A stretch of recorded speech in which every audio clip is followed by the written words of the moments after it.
Queridos amigos de internet, muchas gracias por estar con nosotros esta linda mañana de miércoles.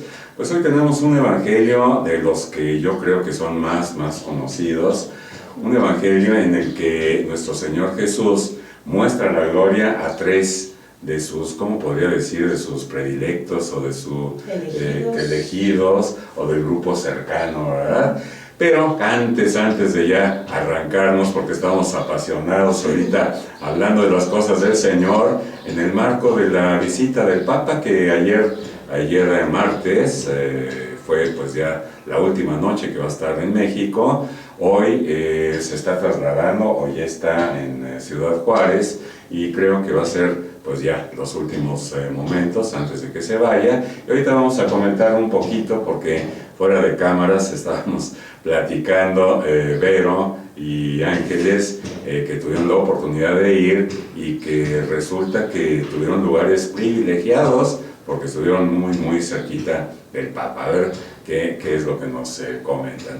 Pero antes, pues quiero darles la bienvenida y los buenos días, Vero, Sara.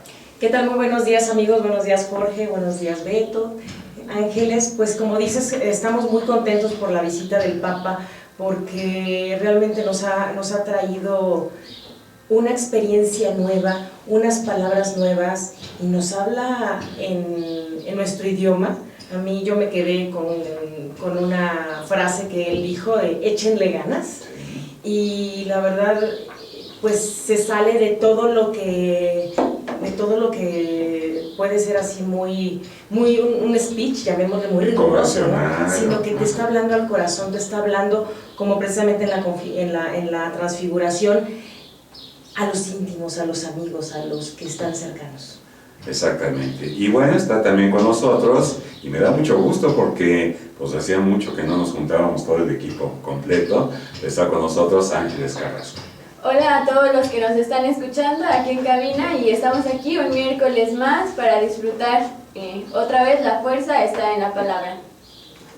Pues así es, queridos amigos, y también les damos las gracias a ustedes que tienen a bien acompañarnos desde sus casas, sus oficinas, prendiendo la computadora y escuchando, y a lo mejor dando su punto de vista, su criterio acerca de la palabra del Señor. Así que mandamos, Ángeles, un saludo a todos estos países donde nos están viendo.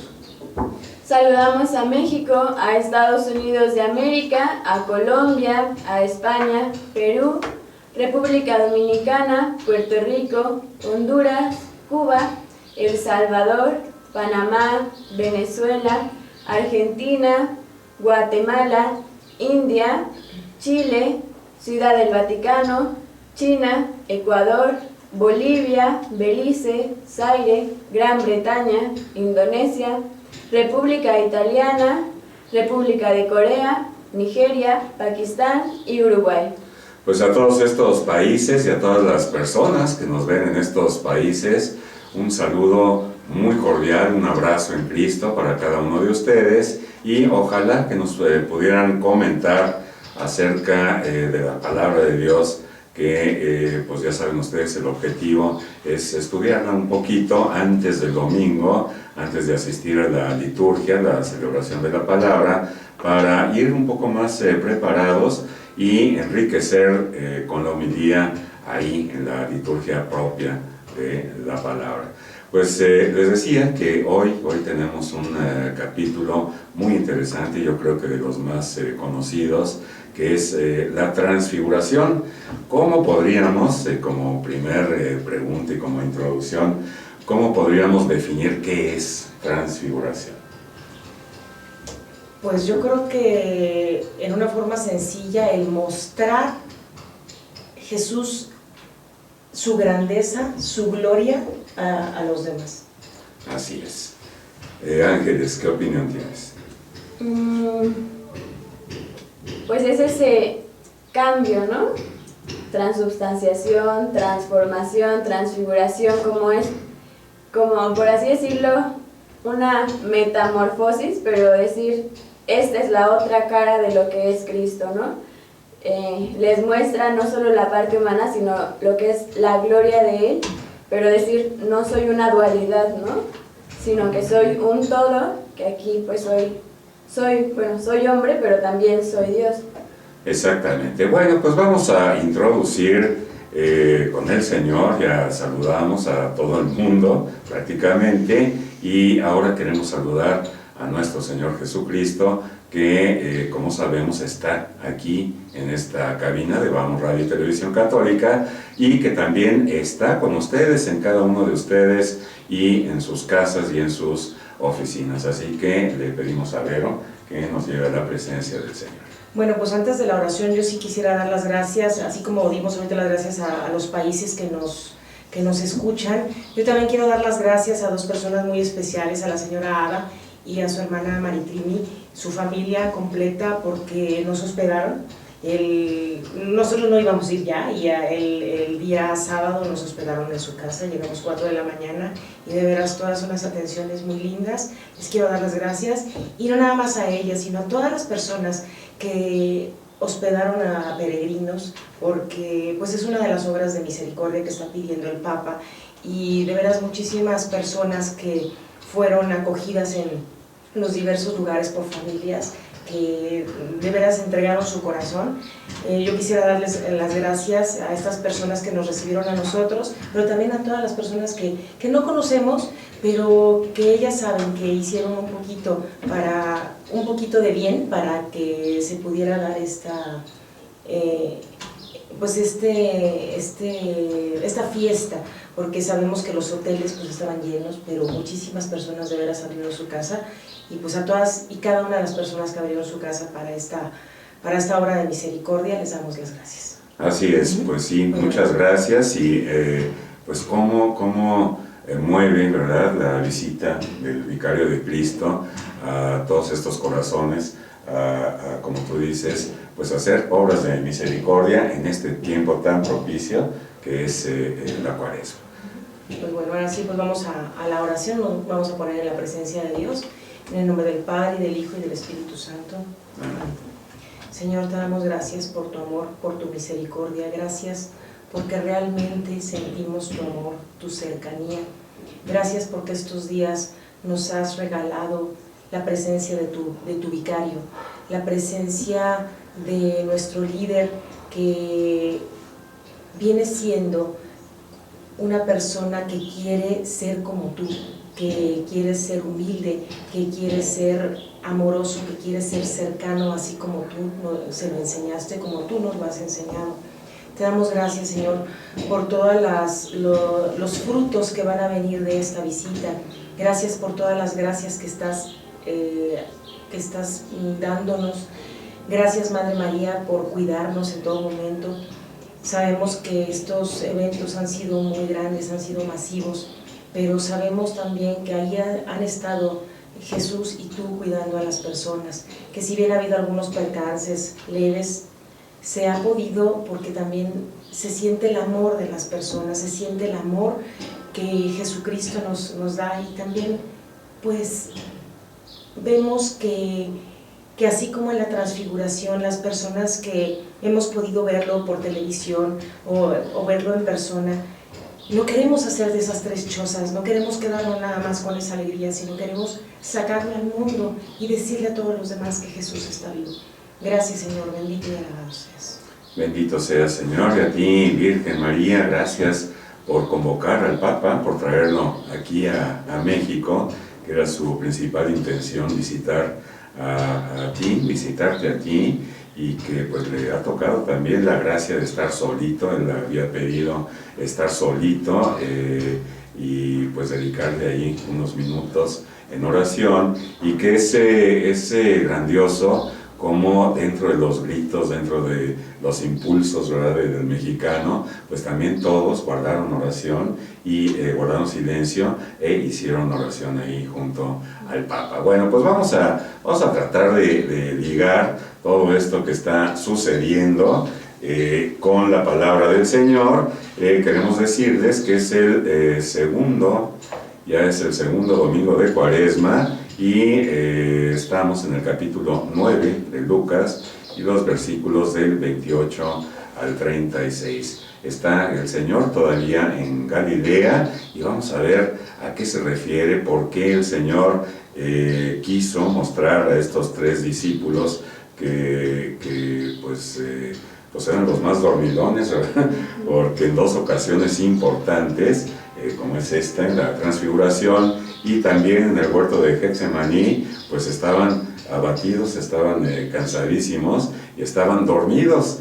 Quizá esa sea una primera enseñanza de que el Señor nos está llamando ya a despertar, ¿verdad? De ese letargo, de ese sueño, y pues eso es como una necesidad de llevar el Evangelio, de llevar la palabra, de llevar todo este gozo que el Señor nos llena con su palabra a todos los demás, a aquellos que no lo conocen, especialmente a aquellos que se han separado por algún motivo de la iglesia, que ya no la visitan tanto, ya no la frecuentan tanto, y por ende pues no frecuentan tanto al Santo de los Santos en su palabra y en la Eucaristía.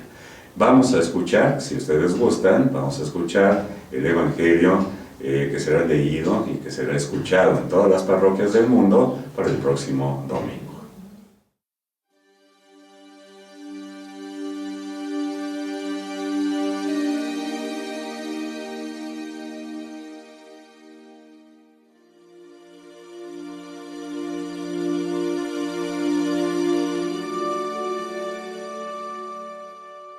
En aquel tiempo, Jesús se hizo acompañar de Pedro, Santiago y Juan, y subió a un monte para hacer oración. Mientras oraba, su rostro cambió de aspecto y sus vestiduras se hicieron blancas y relampagueantes. De pronto, aparecieron conversando con él 2 personajes rodeados de esplendor. Eran Moisés y Elías, y hablaban del éxodo que Jesús debía realizar en Jerusalén. Pedro y sus compañeros estaban rendidos de sueño, pero despertándose vieron la gloria de Jesús y de los que estaban con él. Cuando éstos se retiraban, Pedro les dijo a Jesús: «Maestro, sería bueno que nos quedáramos aquí y que hiciéramos 3 chozas, una para ti, una para Moisés y otra para Elías», sin saber lo que decía. No había terminado de hablar cuando se formó una nube que los cubrió, y ellos, al verse envueltos por la nube, se llenaron de miedo. De la nube salió una voz que decía: «Este es mi Hijo, mi escogido, escúchenlo».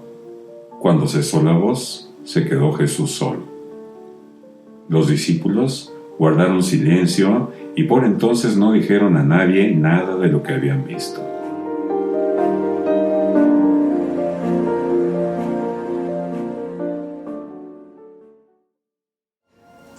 Pues ahí tienen, queridos amigos, la palabra del Señor que, nos hace hoy reflexionar, estudiarla un poquito para ver qué es lo que nos quiere decir el Señor a cada uno de nosotros. Y se trata de la transfiguración de Jesús. Ella usaba ángeles, varios sinónimos, ¿verdad? Como la transustanciación, ¿y qué otra decías? Transformación, exacto, metamorfosis, ¿verdad? También. Y bueno, pues en este domingo el texto evangélico nos va a dejar ver por unos momentos, unos instantes, la gloria del Señor que comparte con estos 3 discípulos, ese círculo más reducido de los 12, a quien los invita a estas epifanías, yo diría, ¿verdad?, del Señor, tan importantes. Muchos elementos aquí, muchos elementos teológicos, muchos elementos del Antiguo Testamento que vamos a ir viendo ahorita poco a poquito, y yo he hecho este esquema para irnos un poquito en orden y primero poner la ubicación geográfica. En segundo lugar, ver qué personajes intervienen en esta escena, en esta lectura. Ver un poquito las notas marginales y al pie de página que aparecen. Yo tengo la Biblia de Jerusalén, ustedes probablemente tengan otra Biblia. Es importante verlas también porque nos sitúan en el momento histórico y nos hacen entender de una manera un poquito más precisa a qué se refiere cada una de las lecturas. Luego, pues tratar de sacar la idea principal, ver qué relación con las otras dos lecturas en la misa tiene esta transfiguración y por último ver el mensaje de la lectura. Bueno, fíjense que pues siempre había creído, y yo creo que muchos de nosotros sabemos que este hecho ocurrió en el monte Tabor. Sin embargo, parece que algunos piensan que no fue precisamente allí en el Tabor, a pesar de que arriba de este monte, que tiene unos 400 metros arriba pues de su entorno, ¿no? del nivel del mar son como 500 metros, y de su entorno son 400 metros. Pero sucede que este monte Tabor está localizado, según vimos, en la Baja Galilea, al este del valle de Jezreel, 17 kilómetros al oeste del mar de Galilea. Su altura, aquí nos la está confirmando, 575 metros sobre el nivel del mar, y se eleva 400 respecto a su entorno. Bueno, pues su cumbre se destaca desde lejos. De un lado se ve redondeada, de otro lado se ve como más picuda, pero se le conoce también con el nombre de Jebel en árabe, y bueno, pues otros nombres también. Se cree que el sitio de la transfiguración de Jesús y de la batalla entre Barak y el ejército de Yabín, comandado por Sisera. Sin embargo, justo antes de la transfiguración, Jesús y sus discípulos pues se encontraban en la región de Cesarea de Filipo, en el pueblo de Banias, que es ese pueblo, sí, actualmente.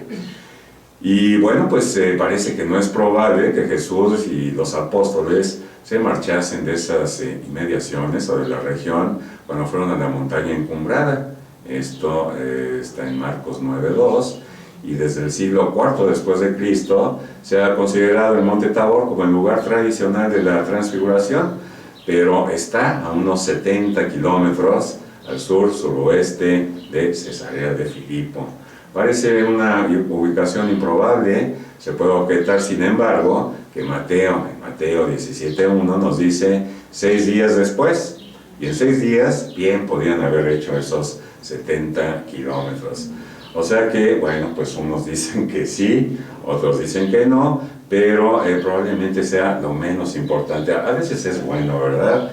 Es bueno como dato cultural. Y una vez que jugábamos en familia y que nos preguntábamos, bueno, si tú te dijeran y tuvieras todas las posibilidades, ¿a dónde te gustaría ir de viaje, no? Y yo decía precisamente a este monte de la Transfiguración, donde Jesús pues cambia de figura, y yo me imagino esa transfiguración como ir más allá de su figura, ¿no? Él estuvo mostrando aquí su figura terrenal, como todos los de nosotros, y creo que esta fue la única ocasión en que en vida muestra pues su gloria a los discípulos, ¿no? Y ahora, pues la gloria la podríamos, yo creo que ver cada uno de nosotros si la buscamos en la Eucaristía. Y no la vamos a ver en otro lugar más que en la humildad del Señor, cómo se esconde en un pedacito de pan, ¿verdad? Y que es hermosísimo, toda esa potencia, todo pues el ser de Dios está ahí en la Eucaristía. Bueno, vamos a pasar ya a los personajes que son ángeles. Bueno, es Jesús, Pedro, Santiago, Moisés, Elías y Juan. Exactamente. Y bueno, pues empezando a leer la Biblia, nos encontramos ahí con varias notas marginales, y pues en el título, ahí en Lucas 9:28, entrando, ahí está un asterisco en el título de la Transfiguración, y tiene una nota al pie de página que dice: muchos rasgos originales delatan aquí en Lucas una fuente distinta de Marcos. Del conjunto se desprende una presentación de la Transfiguración distinta de la de Mateo y Marcos. Y yo supongo que esta versión pues viene y tiene mucho que ver la Virgen María, que vivió mucho, ¿verdad?, con Lucas. Mientras que Mateo pone de relieve la manifestación de Jesús como nuevo Moisés, Marcos describe una epifanía del Mesías oculto. Aquí nos dice ver Marcos 9:2, y ahí tenemos otra explicación también con un signo más, que quiere decir que vamos a tener algo extra. Lucas, o al menos la fuente que él combina con Marcos, más bien pone su atención en una experiencia personal de Jesús que durante una oración ardiente y transformadora recibe luz del cielo sobre la partida. Ahí textualmente, literalmente dice el éxodo, es decir, la muerte que debe cumplimentar en Jerusalén, la ciudad que mata a los profetas. Bueno, pues vamos a comenzar, si les parece, analizando aquí cómo va el Evangelio. Y comienza diciendo que Jesús se hace acompañar de Pedro, Santiago y Juan. ¿Por qué? ¿Por qué serían Pedro, Santiago y Juan? ¿Por qué no los 12? ¿O por qué no solamente Pedro? ¿O solamente Santiago y Juan, que eran hermanos? ¿Por qué piensan ustedes que escogió a ellos tres? Y aquí podría ser un poquito el símil. Estábamos al principio del programa pues platicando de la visita del Papa y de todas las peripecias que tuvieron que hacer ustedes para estar tan cerquita, y cómo por gracia del Señor en los dos casos, ¿verdad?, estuvieron pues a pocos metros. Y no fue buscado, ¿no? Van a creer los amigos de que, ay, no, pues es que ellas como salen en el radio les dieron boletos, y no, la verdad, pues yo iba a estar en gradas. Pues aquí yo empalmo la pregunta, ¿por qué escogió a Pedro, Santiago y Juan?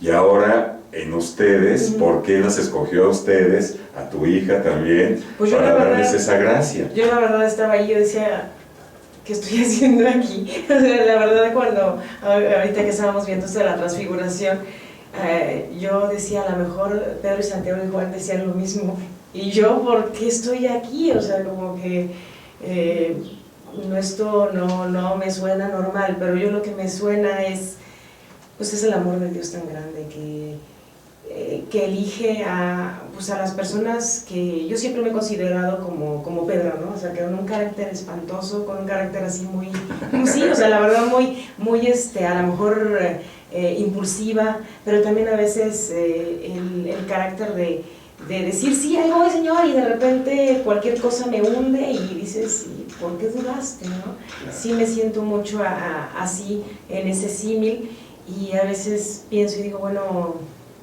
si yo fuera la que escogería, pues no me escogería a mí, ¿no? ¿Y por qué? Pues porque Dios sabe por qué. Y me acuerdo cuando llegamos a una zona, yo no conocía a las personas ahí, bueno, algunas sí de la universidad, pero me decía un señor, es que los que estamos aquí somos los que más lo necesitamos. Dije, ay, así como que dije, y sí, cierto, la verdad, yo creo que Dios pone a lo mejor a las personas que somos a lo mejor más rejegas, o ¿cómo te puedo decir? Más difíciles, o no sé, y dice, yo te quiero transformar, ¿no? Quiero hacer algo contigo que a lo mejor no le vemos mucho, ¿no? Por ejemplo, Juan pues era una persona muy jovencita, ¿no? Entonces, una persona muy joven, donde en ese tiempo los que sabían, los que eran los importantes eran las personas ancianas. Entonces, un jovencito puede decir, bueno, ¿yo qué estoy haciendo por acá, no? Entonces, y Juan tenía la particularidad de que era, yo creo que el más espiritual de los 12, ¿no? Sí, entonces, yo creo que Dios sabe, también gente que estoy hablando con ellos y que aunque estuvieron lejos, el papamóvil pasó cerquita y que inclusive hasta le vieron el rostro, y las señoras, de veras yo las veía con un amor impresionante de decir, es que Dios nos ama y Dios nos quiere enviar su amor, y decir, aunque sea por unos breves segundos, se sentía una situación bien diferente que pues bueno, no te puedes explicar por qué Dios quiere esa situación. La verdad no te lo puedes explicar. Finalmente. A ver, Ángeles, ¿qué nos dices? Pues creo que con lo que dijo Vero, bueno, de lo que yo pienso dos cosas, ¿no? No te lo puedes explicar, pues por qué, ¿no? o sea, las razones las tiene Dios porque llegaste ahí, porque te tocó. Y sí, o sea, otra cosa que dijo Vero, pues porque lo necesitabas, ¿no? A lo mejor no más que otros, menos que otros, pues X situación se dio que necesitabas por algo estar donde tuviste que estar, ¿no?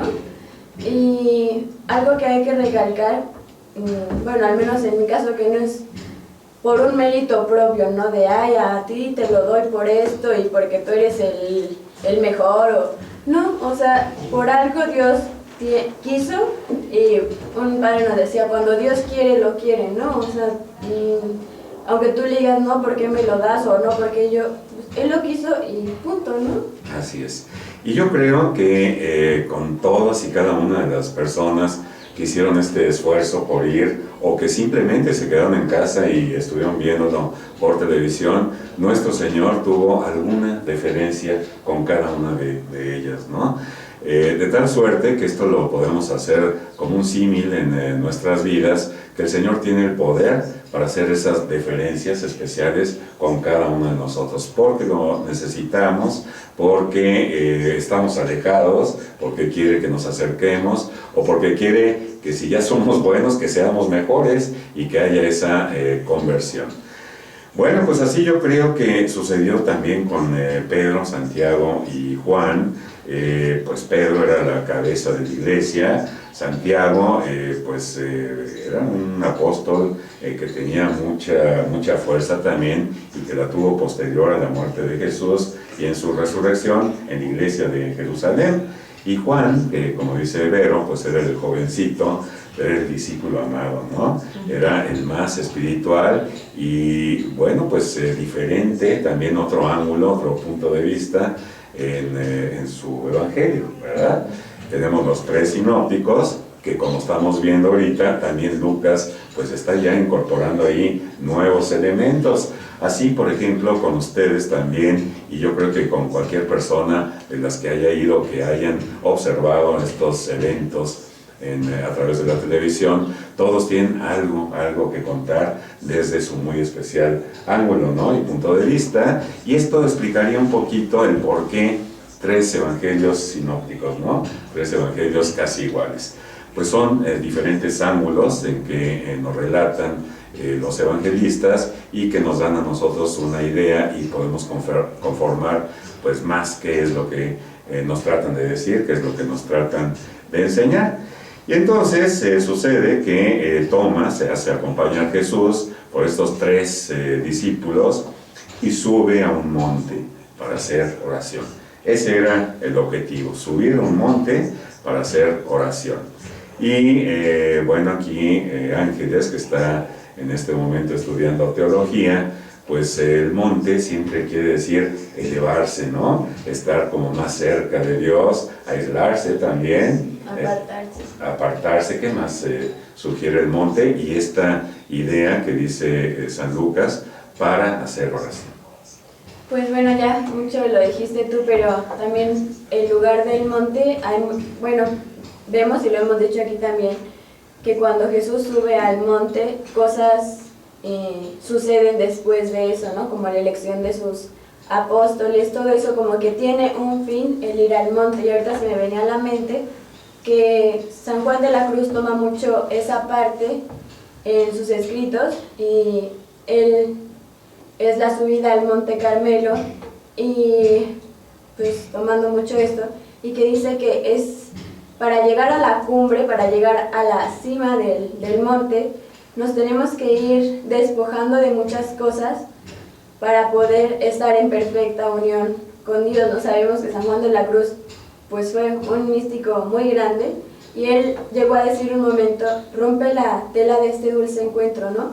Ya que había pues llegado a esa cima del monte donde estaba Dios, ya no le faltaba nada para poder ver a Dios.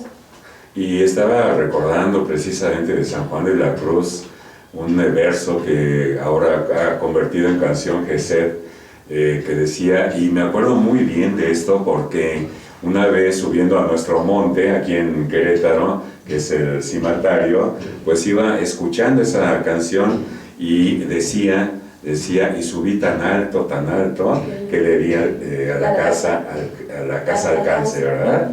Es hermosísimo esta poesía de San Juan de la Cruz, en que él se propone hacer oración y empieza a subir tan alto. A lo mejor estaba en su celda, ¿verdad?, en su cuarto, pero él estaba transportándose a este monte, subiendo tan alto, que tenía ya en mente esa casa, ¿no? Ese ir en pos del Señor, ir en pos de nuestro Señor Jesús. De hecho, con lo que decías de que a lo mejor estaba en su celda, él cuando estuvo preso, los poemas que él hizo, realmente geográficamente los estaba describiendo, pero dándole el sentido de divino, ¿no?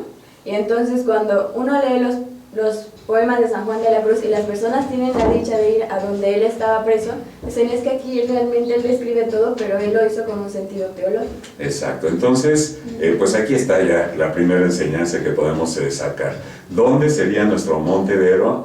¿Dónde nos podemos aislar un poquito y tratar de subir a ese monte para hacer esa oración magnífica y pues más cercana al Señor? Bueno, pues sería en el Santísimo, ¿no? Nosotros normalmente el Santísimo no normalmente, siempre lo ponen en alto para que nosotros lo adoremos. Y pues vemos que en las iglesias pues también hay el altar está en alto, y es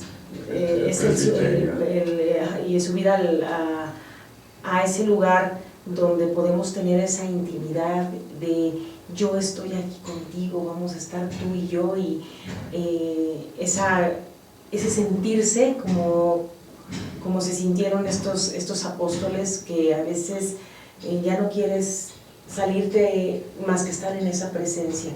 Y si no puedes, pues bueno, también los enfermos, por ejemplo, ahí dentro de tu cama en ese momento puedes acercarte, y la palabra de Dios dice que cierres la puerta de tu cuarto y ahí dentro de tu corazón, como decía San Agustín, ahí lo puedes encontrar, ese puede ser tu monte. Y saben, creo yo que con el Papa Francisco tiene una cara de santo ya, yo creo que lo van a conocer. Sí, ya, antes de que se muera podemos decir que es un santo ya. Y yo creo que el Papa Francisco se transfiguró varias ocasiones, su carita ya hermosa, cuando estaba, por ejemplo, con los enfermitos, sobre todo con esa niña que tenía, pues no niña, ya jovencita, adolescente, que estaba con un como turbante en la cabeza, seguramente cáncer, y debido a las radiaciones, ¿verdad?, pues se les cae el cabello. Pero le pidió al Papa permiso para cantarle, y resulta que le canta el Ave María, y en ese momento el Papa se le transfigura, su carita, ¿verdad?, se le ilumina. Me estoy acordando también de Moisés cuando subía al Sinaí y regresaba con los israelitas, y la Biblia dice que su cara estaba iluminada nada más por ver al Señor, de manera que pues el Papa seguramente vio a Cristo en esa niña, y bueno, se transfiguró también su carita, ¿no? Son cosas que hay que estar atentos, ¿no?, en la vida, y que hay que estar pendientes, porque son manifestaciones del Señor. Y vean qué es lo que sucede. Entonces, mientras oraba el Señor, su rostro cambió de aspecto y sus vestiduras se hicieron blancas y relampagueantes. Y de pronto aparecieron conversando con él dos personajes, rodeados también de esplendor. Ellos eran Moisés, precisamente, y Elías, y hablaban, dice aquí, del éxodo que Jesús debía realizar en Jerusalén. Pues el éxodo de Jesús era precisamente la cruz y ese paso, ¿verdad?, hacia la resurrección. ¿Y qué sucedió? Que Pedro y sus compañeros, dice a continuación, estaban rendidos de sueño. Imagínense, pues todas estas sensaciones, ¿no? Que también actualizando con lo que sintieron ustedes con el Papa, pues caminaron mucho, pasaron fríos, no comieron, entonces Y pues muchísimo calor, estuve en Chiapas y sí estábamos que creo nos que 30 derretíamos. grados, algo así, Por nosotros ¿verdad? fueron muchas horas. Exacto, o sea, inclemencias de todo tipo, ¿no? Del tiempo. Y entonces eso lo va agotando mucho a uno. Bueno, Ángeles tenía que tomar un medicamento, no podía porque no la dejaron. No había agua. No había agua, simple y sencillamente. Entonces, hay muchas cosas por las que hay que pasar antes de llegar a ver esos momentos de gloria. ¿Y qué sucede? Pues que se cansa uno, ¿verdad? Le da sueño, letargo, y pues eso muchas veces nos pasa también en nuestra religión, que nos cansamos, ¿no? De estar teniendo fe, de estar teniendo esperanza, de estar yendo al Santísimo, de pedirle algo y que parece que el Señor no nos escucha, que no nos oye, pero el Señor está probando lo que hay en nuestro corazón. Después, al final, pues vamos a ver ya transfigurado al Señor, ya resucitado, primero aquí en la Eucaristía y después, como dice la palabra del Señor, cara a cara, frente a frente, en toda su anchura, en toda su longura y en toda su profundidad. Y sucede que estos discípulos pues se despiertan ante tal evento, ¿verdad? Y vieron, dice, la gloria del Señor. Pues cómo no. ¿Y qué es lo que sucede a continuación? Pues también otros elementos del Antiguo Testamento, también teológicos. La nube, ¿no? La nube en el Antiguo Testamento, pues recuerden ustedes cuando salieron de Egipto, había esa nube que significaba la presencia del Señor, y si la nube permanecía en el lugar, pues los israelitas no levantaban las tiendas y se mantenían ahí. Si la nube empezaba a desplazarse, pues los israelitas tenían que seguirla, ¿verdad? Ahora, en estos tiempos, en lugar de ver a la nube, quizá prendemos la televisión y vemos el noticiero, prendemos el radio y no estamos atentos a lo que quiere el Señor, si quiere que nos desplacemos, si quiere que permanezcamos en el lugar, qué es lo que quiere. Entonces, segunda enseñanza, aprender a distinguir, a saber y a buscar la voluntad del Señor y no letargarnos, no caer en esos sueños profundos. No sé si quieran agregar ustedes algo a esto. Pues bueno, recordemos que Moisés nos está representando, bueno, Moisés y Elías están representando la ley y los profetas. Moisés la ley porque pues recordemos que le da las tablas de la ley, y Elías pues representa a los profetas. Entonces ahí estamos viendo pues el conjunto de lo que es la historia de la salvación en estos dos que platican con él. Perfecto. Ok, entonces seguimos adelante. Muchas veces pasamos de este proceso, vamos a decir, de este desarrollo, de que nos despertamos y abrimos los ojos ante las maravillas del Señor, y luego cómo nos gusta, por ejemplo, la oración de contemplación, ¿no? Estar contemplando al Señor, que pues es un silencio que está lleno de palabras, que está lleno de emociones, que está lleno de sentimientos que comunicamos al Señor, principalmente cuando entramos a lo secreto, ¿no? En nuestro cuarto, o cuando entramos ahí al Santísimo y nos embelezamos con el Señor, y cómo quisiéramos quedarnos ya permanentemente ahí en esa oración de contemplación. Yo personalmente muchas veces, como he deseado aislarme ya de los problemas de la sociedad, de los problemas del trabajo, pues de todo lo que tenemos que pasar, eso que decíamos, el esfuerzo, el desgaste físico,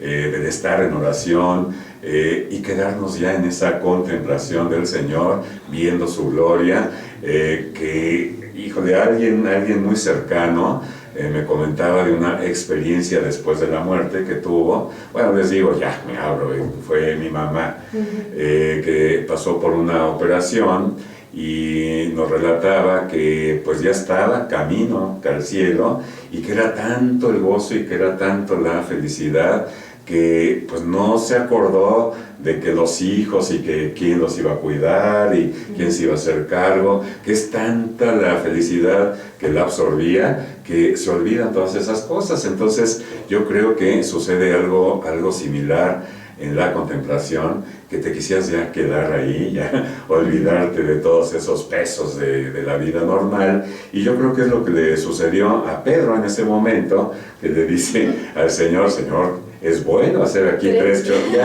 ya nos quedamos, ya nos gustó de aquí soy. Pero bueno, a ver, ¿qué dices tú, Ángeles? No, pues es muy chistoso lo de Pedro, ¿no? Sí. Pues sí, como dices, Jorge, realmente a veces sí puede llegarnos a pasar, por ejemplo, también cuando son retiros, ¿no? Exacto. Que salimos así con el gozo, retiros de sanación con experiencias, no sé, hay muchos detalles que a veces uno quisiera decir, ¿qué estoy viviendo? ¿No? Es como mucho gozo, decir, esto es algo que deseaba, no sé, como que cada uno podemos tener nuestra experiencia personal, pero algo que yo de verdad es como que siempre quisiera destacar, es que Dios no solamente está en un lugar físico, obviamente pues por excelencia el sagrario, todo eso, pero así como está en el sagrario, también está en nuestro corazón, que a lo mejor quisiéramos quedarnos, pues sí, yo pienso que a todos nos ha pasado quedarnos en el Santísimo o pues no sé, en un retiro decir, ay, porque ya se acabó el retiro o X cosa, pero decir, de verdad si comprendiéramos la grandeza de las palabras de Jesús que dice, tú eres templo del Espíritu Santo, decir, templo, pues todo el mundo conocemos lo que es un templo, ¿no? El Espíritu Santo obviamente está, las tres personas encarnadas en una hostia, es decir, a veces vamos tan lejos para buscar a Dios, o a veces decimos, no, yo no me acerco a la iglesia porque no tengo ninguna cerca, o no hay ningún padre, o no sé cómo acercarme a él y decir, de verdad, pedirle la gracia a Jesús y sobre todo pues en primera persona yo, de verdad creérmela, que Él y creérnosla de que Él de verdad está tal cual está en nuestro corazón, que no hace falta salir de nosotros mismos, sino entrar, que a veces es más fácil salir que entrar, ¿no? Es como un ejercicio, como decías Jorge, de contemplación, pero contemplarlo también dentro de nosotros. Y decir también, ahorita se me venía un poco lo que decía el Papa, que le decía a los religiosos, ¿no? Que decía, una vez me comentaron unos seminaristas que yo quisiera tener la oración así como que ya de mental, ¿no? Místico, así como decir, y dice, no, sigue orando como tú sabes hacerlo, como te lo han enseñado tu mamá, tu abuelita, y decir, no hace falta como decir Dios porque no te siento o quisiera hablarte de tal cosa. Y también me acordé mucho que así lo decía Santa Teresita, ¿no? Ella fue una niña siempre espiritualmente y llegó a hacer grandes cosas que decía, yo solo quiero dormir en los brazos de papá Dios, ¿no? Y decir, pues realmente cuando tú necesites algo o tú quieras hablarle a Dios, no busques las grandes palabras, sino también cuando necesites un abrazo, una caricia, recordar que papá Dios está contigo. Si necesitas un consejo de amigo, Jesús está contigo, como que cualquier cosa, de verdad encontrarlo dentro de ti, y obviamente si podemos ir al Santísimo para pues estar afianzar, pues es lo mejor, ¿no? Pero si no tenemos ese acceso, pues también pedirle a Jesús, creérmela, que estás dentro de mí, no sé. Y yo casi estoy seguro que muchos de ustedes, por eso están aquí, por eso están escuchándonos, que han encontrado ya al Señor y que a veces también pues se nos pierde un poquito y lo volvemos a reencontrar. Y yo quiero decirles, y ustedes no me dejarán mentir, amigos, a los que me estoy refiriendo, que la mejor cosa en la vida que nos puede suceder es conocer a Cristo, ¿verdad? Y una vez que lo conocemos, y una vez que hemos visto su gloria en la humildad y su gloria en pues estos desvalidos a los que no se llega muy frecuentemente, y que Jesús, pues para él eran los preferidos, ¿verdad? Como los enfermos, como los presos que va a visitar el Papa. Y fíjense ustedes lo congruente influente, ¿no?, que es el Papa, y cómo usa él lo que hacía en nuestro Señor, cómo aprendió el Papa también y cómo deberíamos aprender nosotros, cómo es esa pedagogía divina. Y entonces el Papa usa los signos, usa los gestos, pero usa también las palabras, 3 cosas, ¿no? Y me acuerdo de San Francisco de Asís, que decía, vamos a evangelizar, y si es preciso, pues usemos palabras, ¿verdad? Entonces muchas veces se evangeliza con los gestos y con los signos. Bueno, pues ya estamos llegando al final, vamos a concluir qué es con lo que nos quedamos, qué es lo que nos podemos llevar de enseñanza, y sobre todo, yo decía, el ver al Papa, el escucharlo, el sentir tan bonito que a veces hasta las lágrimas, ¿verdad? Yo no lloraba para nada y ahora me he vuelto un chillón de primera, porque está íntimamente relacionado, ¿no? Las emociones, los sentimientos, los sentidos también, en todo el ser se percibe a nuestro Señor en estos gestos, símbolos y palabras del Papa. Así que, ¿con qué nos quedamos? Pues mira, yo me quedo con que todos y cada una de las personas que estamos aquí, que estamos en este programa, que nos están escuchando, somos esos elegidos de Dios. Dios quiere transfigurarse, quiere enseñarte su gloria, y como dices, Ángeles, el creértela, sobre todo que cada vez que comulgas, ahí está la presencia de Dios, ahí está la hermosura que les manifestó a ellos. Con eso me quedaría, y no quiero dejar de mencionar, ahorita me decías, oye, ¿cómo puedes meter esto que viviste con el Papa, con la transfiguración? Y pues como les decía yo fuera de cámara, que pues me equivoqué cómo poner la cámara, y según yo estaba tomando video y no hubo video, más que una foto simple, pero realmente estuvo muy lejos. Y ahorita dije, bueno, ellos no tuvieron foto, más sin embargo la experiencia la tuvieron, y eso es lo importante. Y otra cosa que también me gustaría dejar de pasar, no sé si, bueno, tú lo viste en Ecatepec, no sé, a mí me movió muchísimo cuando dijo que al demonio no se le contesta con nuestras propias palabras, no se dialoga con él, sino porque la fuerza está en la palabra, y entonces nosotros tenemos que utilizar la palabra. Y entonces este programa pues es lo que estamos tratando de hacer, y sí me movió en el momento, porque 2 veces lo dijo, que la fuerza está en la palabra, y pues obviamente pues para eso estamos aquí, para pues poder pues deshacer las obras del demonio, pero no nosotros, sino la palabra. Así es. Y me quedo con eso. Así es. Ángeles. Pues yo por último, nada, me quedo con que la transfiguración para mí, al menos no solo es decir, ese es Dios, ¿no? Hombre y Dios, sino también nos muestra que nosotros como hombres también estamos llamados a que nuestra vida no solo sea humana, ¿no?, la que pisamos, sino que nos muestra que nuestra vida tiene una trascendencia. Nos mostró que con su muerte no solo iba a morir, sino que nos iba a mostrar lo que vamos a ver después de esta vida, y como decía, lo que podemos gustar hoy. No solo el cielo lo vamos a ver cuando muramos, que esperemos pues todos poder llegar al cielo, pero que también esa realidad divina la podemos palpar hoy, porque somos imagen y semejanza de Dios, y dentro de nosotros está Dios, vive Dios, y podemos encontrarle. Y cuando nuestra vida no tenga un sentido y digamos, ¿quién me trajo aquí, o por qué estoy aquí? ¿De qué sirve esforzarme en la fe? Es decir, ve a Cristo, que su vida no se redujo a, como decía Jorge, Él se hace carne en la hostia, pero también se hizo carne cuando vino aquí. Se hizo tan humilde que pasaba por un cualquiera hijo de carpintero, pero ahí estaba Dios. Entonces nuestra vida es trascendente, y nuestra vida no se limita a esto como la sociedad nos lo hace pensar. Pues yo les diría, queridos amigos, ya para despedirnos, ya vi a Coco y al licenciado que vienen por ahí, que vivan intensamente esta Eucaristía del próximo domingo, que traten ustedes de descubrir la gloria del Señor ahí en el momento de la consagración, cuando el sacerdote eleva la hostia, y que la vivan con toda su intensidad a partir de la siguiente Eucaristía. Pues son ya las 12 del día. Nos vamos, queridos amigos, y no nos resta más que decirles que pasen el resto del día Lleno lleno de de luz. Dios. Muchas gracias y hasta pronto. Adiós.